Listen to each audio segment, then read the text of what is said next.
My name is Jonah Echebi. I am 26 years old, and I'm holding a small brass zipper pull right now, cold between my thumb and forefinger, no bigger than a thumbnail, stamped on the back with a serial number I can still read if I tilt it toward the window light, because this is the piece that came off my document case the night my brother pried it open and fed everything inside to the backyard fire pit. The zipper pull weighs almost nothing. It sat in my coat pocket for 11 months before I understood what it was actually worth, but I'm getting ahead of myself. The case was a hard-sided portfolio, navy blue, with a wraparound zipper and a combination lock I'd set to the date of my MCAT score release. I bought it for $14 at an office supply store in Brampton the week my acceptance letter arrived from the University of Edinburgh Medical School. Full scholarship, tuition, housing, lab fees, international student supplement, all of it. The case held the original acceptance letter, the scholarship financial breakdown, my visa approval from the UK Home Office, my certified transcript bundle, and a notarized copy of my immunization records required for clinical rotations. 5 documents, each one a door. My brother Marcus opened the case with a flathead screwdriver at approximately 9:15 on a Thursday evening while I was finishing a 12-hour shift. He didn't need to break the lock. He pried the zipper track off the fabric at the corner seam, which is why the pulls separated clean.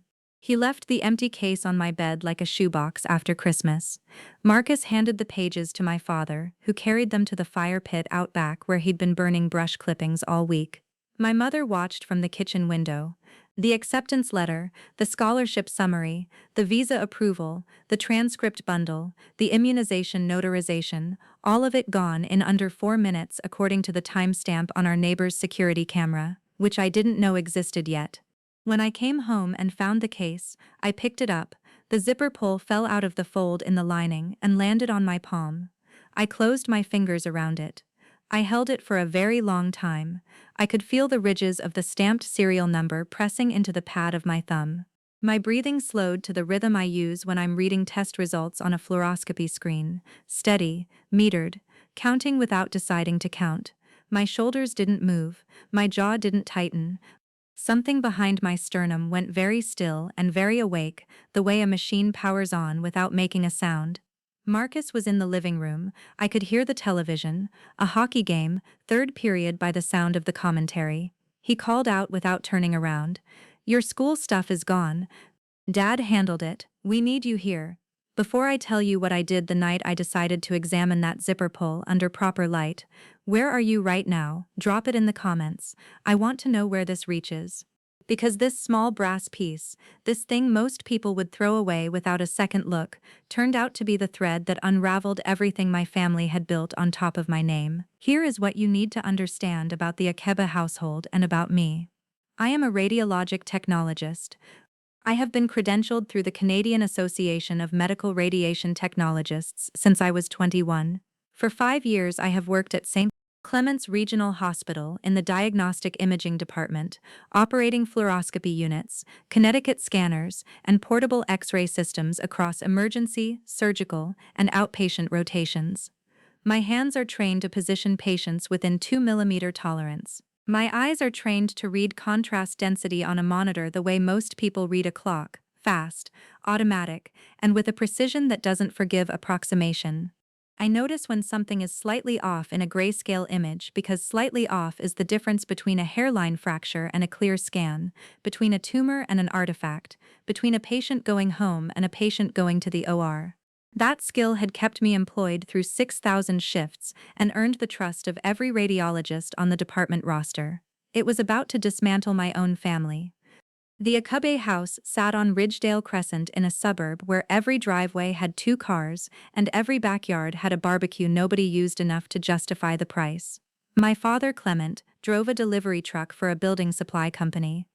My mother, Ada Izgi, worked reception at a physiotherapy clinic 3 days a week. Marcus was 29, 3 years older than me, and he had not held steady employment in 4 years.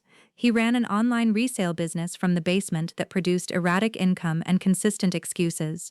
For 5 years, I contributed $1,900 a month to the household. Mortgage assist was $800. Utilities were $420. Groceries hovered around $500. The remainder went to what my father called the family maintenance account, a category so vague it could absorb anything without anyone noticing, which was precisely its design. My total contribution over 5 years came to $114,000. Marcus contributed nothing. He lived in the basement rent-free and ate meals I'd paid for while telling our parents that my decision to pursue medicine overseas was an act of abandonment disguised as ambition. My mother agreed with him. Every time the medical school application came up, she'd set her coffee mug down on the counter with a deliberate click, not a slam, just a placement precise enough to end the topic. "We didn't raise you so you could leave, Jonah. We raised you so this family could stand." My father's version was quieter but heavier. He'd look at me across the dinner table the way he looked at delivery manifests that didn't balance. "Edinburgh is not serious. You have a job. You have a home. What kind of son flies across an ocean when his family needs him in the next room?" The family needed my paycheck. The family had never once needed my opinion. I spent my 20s studying for the MCAT between overnight shifts. The hospital break room at 3 in the morning smelled like reheated soup and floor cleaner, and I sat in the corner booth with a prep book balanced on my knee and a highlighter cap between my teeth, annotating organic chemistry pathways while the overhead fluorescent buzzed at a frequency I can still hear when the apartment gets quiet enough. I scored in the 95th percentile. No one in my family asked what the MCAT tested.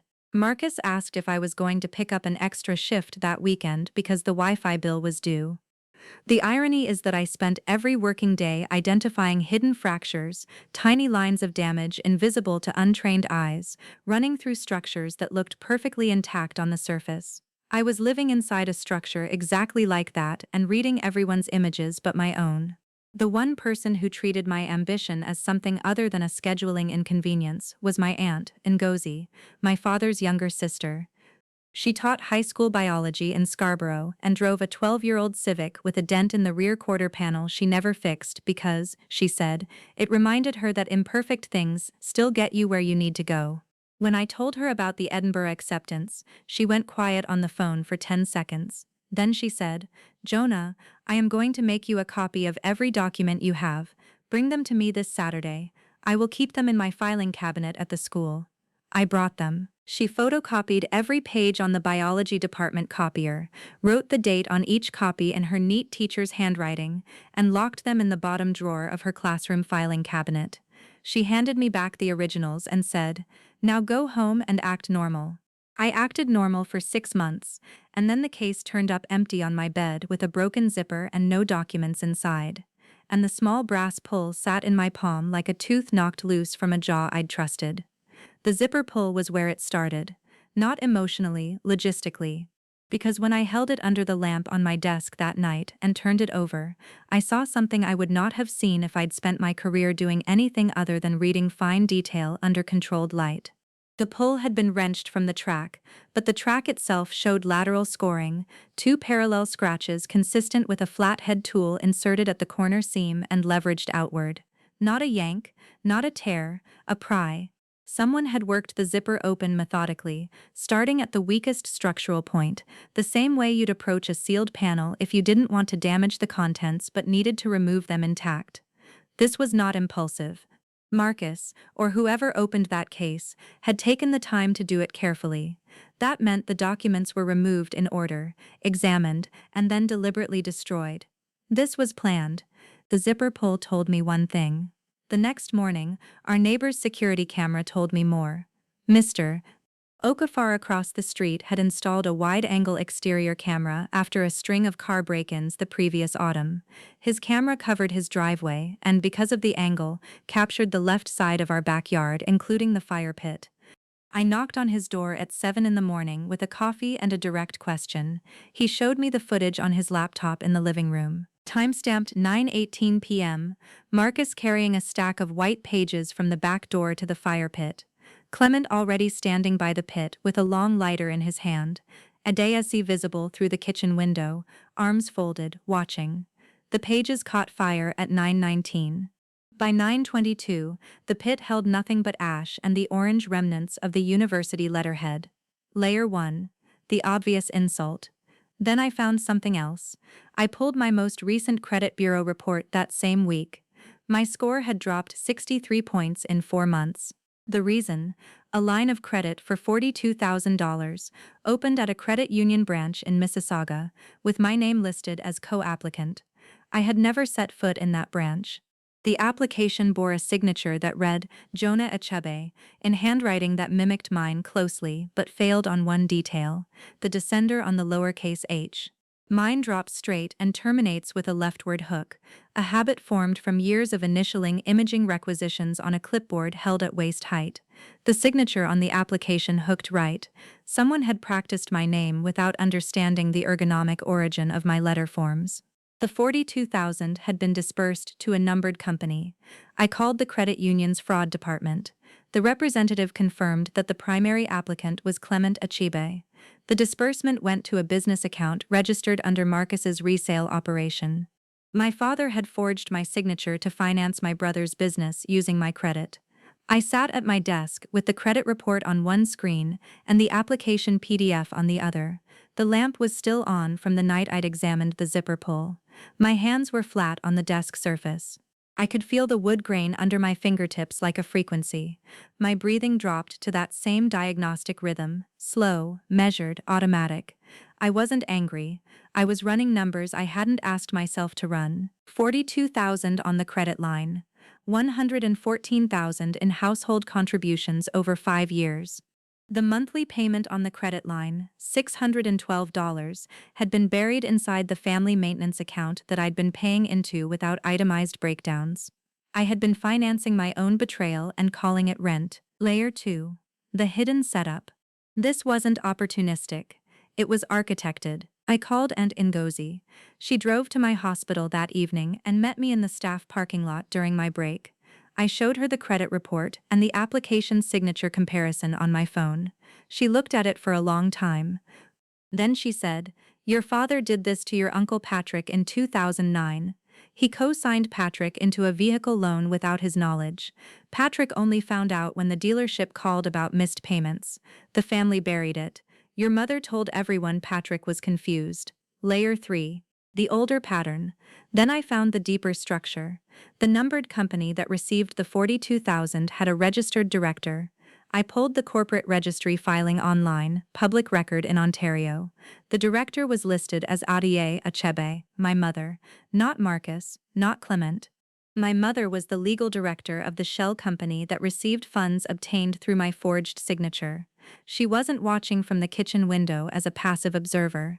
She was the corporate structure through which the money moved. The family maintenance account, the unsigned credit line, the numbered company. My mother had built the financial architecture, and my father had signed my name to activate it. Marcus was the beneficiary, but my parents were the engineers. Layer 4. The deeper fraud. The entire family accounting was a system designed to extract my income and my credit while maintaining the illusion that I was simply contributing to a household. I contacted a lawyer named Priya Chakravarti, whose office was above a shawarma restaurant on Dundas Street. She handled financial fraud, credit disputes, and what she called quiet family demolitions. I sat across from her desk with the zipper pull in my pocket, the security footage on a USB drive, the credit report, the application with the forged signature, the corporate registry filing, and 18 months of bank statements showing my contributions flowing into an account that funded a company directed by my mother. Priya read everything. She removed her glasses and pressed the bridge of her nose with 2 fingers. "How long before your flight?" 9 days. "We file the credit bureau dispute and the fraud report now. The police report for the forgery we hold until you're in the air. The demand letter goes to your father the morning you leave." The morning I leave, I want the letter on the kitchen table, next to the fire pit lighter. Priya looked at me. "You want them to find it there. They burned my documents on that property. They can read the consequences on that property." She nodded once and began typing. The night Marcus burned the documents, I already knew everything. I stood in my bedroom doorway and looked at the empty case on my bed, and I understood what it meant and what it didn't mean. It meant they wanted me to stay. It didn't mean I was staying. Everything Edinburgh needed from me had been submitted digitally through the university portal 8 weeks earlier. The originals Marcus burned were paper. The enrollment was alive on a server 4,000 miles away. and the copies sat in Aunt Ngozie's filing cabinet at Scarborough Secondary, locked in a drawer next to her AP Biology midterms. On the morning of my flight, I placed a manila envelope on the kitchen table at 4:45. The house was dark. The fire pit lighter sat on the counter where my father always left it. I placed the envelope directly beside it. Inside, the credit bureau fraud report, the forged loan application with my signature discrepancy circled and annotated, the corporate registry filing naming my mother as director, the security camera still showing the document burning with timestamp, the 18-month bank statement breakdown, and Priya's legal summary, the zipper pull I kept. It went into my coat pocket. I zipped my bag, walked to the front door, and left. My father called at 6:12. I was at Pearson International, Gate D7, watching the departure board cycle through destinations. Jonah, there is a folder on the table. What is this? Read it. I'm reading it. This is, you need to come home. We need to discuss this. The credit union has been notified that the co-applicant's signature on the $42,000 line of credit is forged. The fraud investigation is open. The corporate registry filing shows Mom as director of the numbered company that received the funds. Everything is documented. Silence. Then Marcus's voice, closer to the phone than it should have been at 6 in the morning.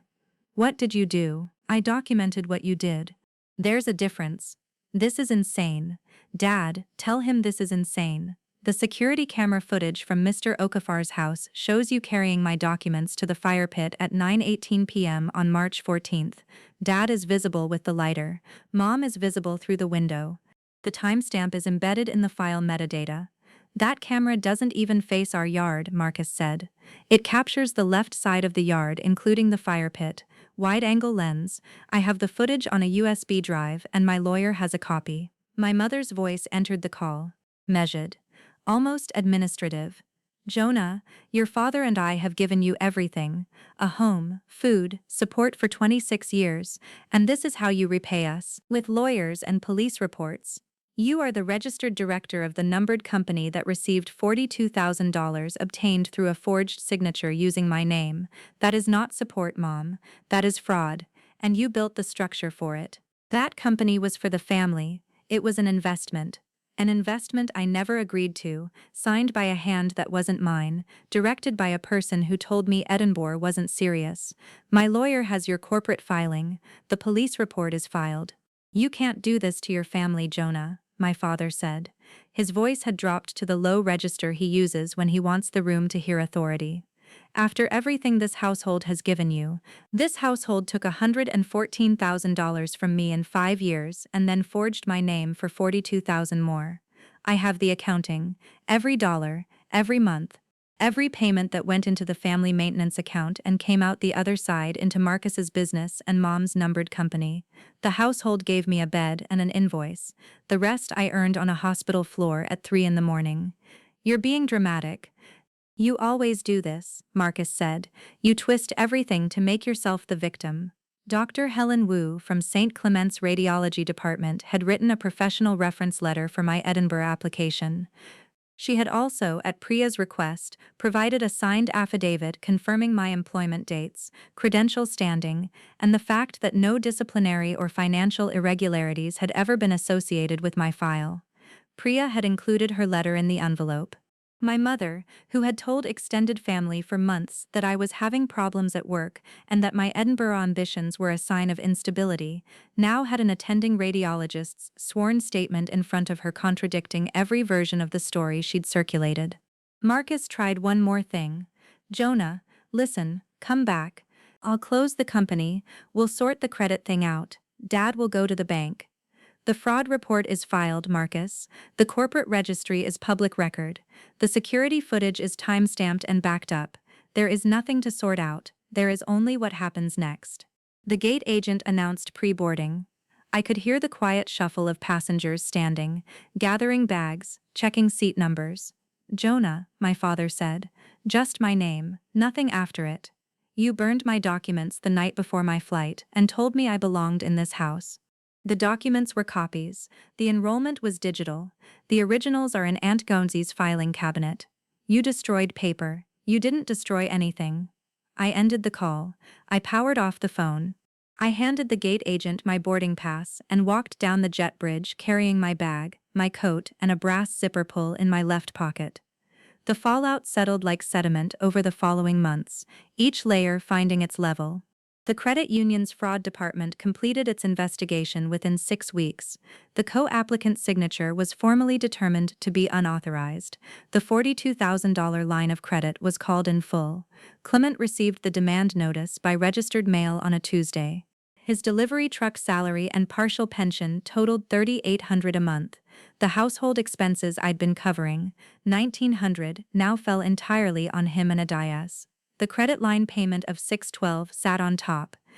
The math produced a deficit of $712 every month, a number that would grow by the interest accumulating on the outstanding balance. Marcus's resale business, the one funded by the $42,000 disbursement, was served a corporate registry review by the provincial authority.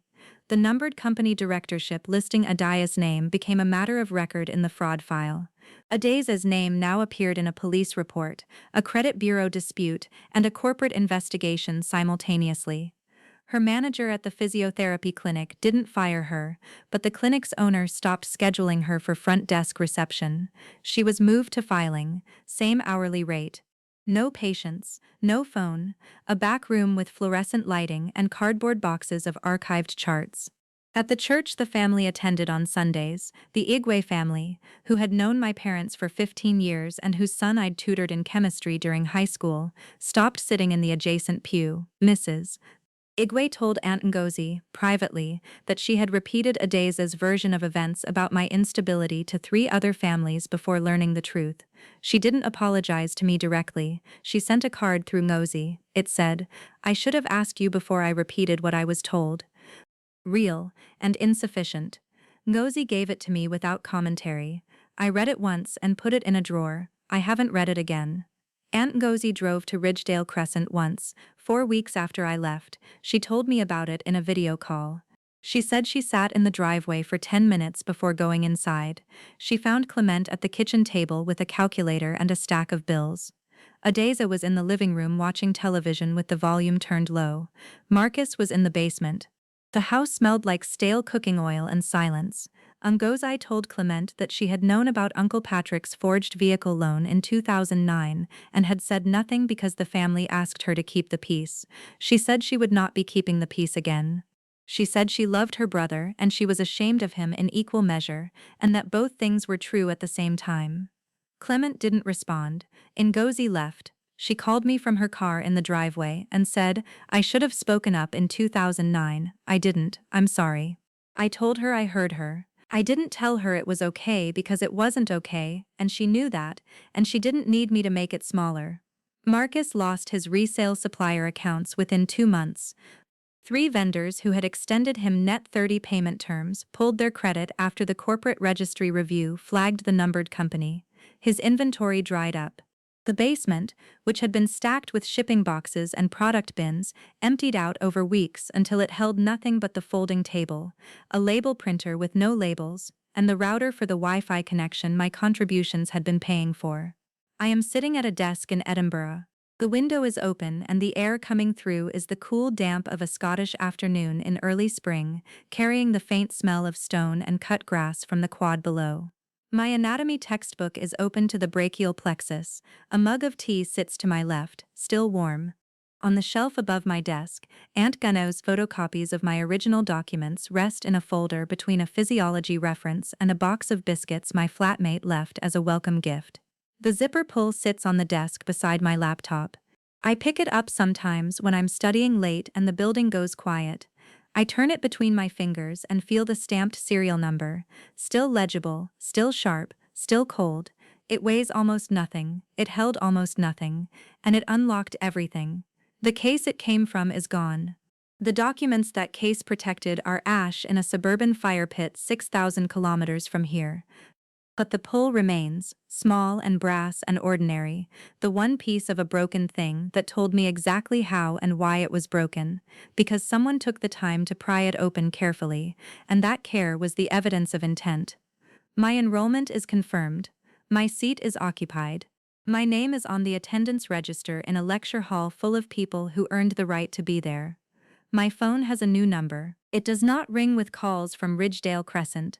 There are objects in every life that carry more truth than the people who handled them.